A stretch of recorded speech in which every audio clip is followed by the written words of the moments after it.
আমি কি রান্না করছি তোমরা প্রথম থেকে শেষ পর্যন্ত দেখো।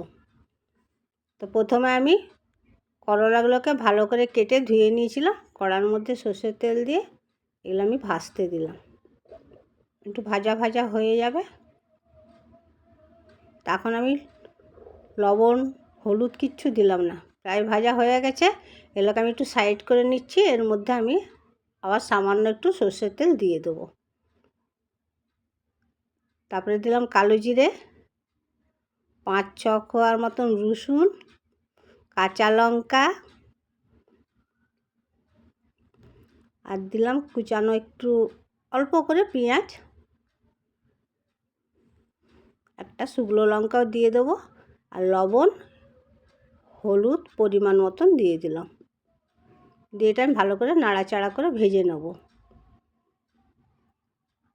প্রায় আমার ভাজাটা হয়ে এসেছে। এবারে ওই করলাগুলোকেও কাছে টেনে নিয়ে একসাথে ভেজে নেব, কারণ রসুনটাতে বেশি ভাজবো না, একটু যাতে অল্প ভাজা হবে, একটু গন্ধটা যেন থাকে। এগুলো আমার ভাজা হয়ে গেছে। এবার আমি এগুলো শিলের মধ্যে দিয়ে বেটে নিচ্ছি, ভালো করে প্লেন করে বেটে নেব।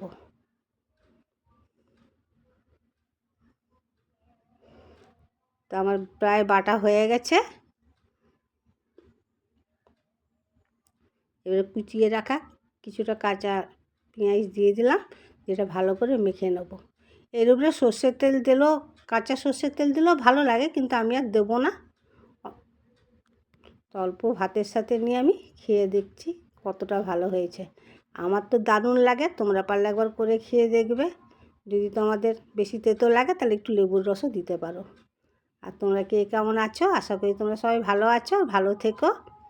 তো আমার ভিডিওটা আমি এখানে শেষ করি, পরের ভিডিওতে আসছি, আবার দেখা হবে।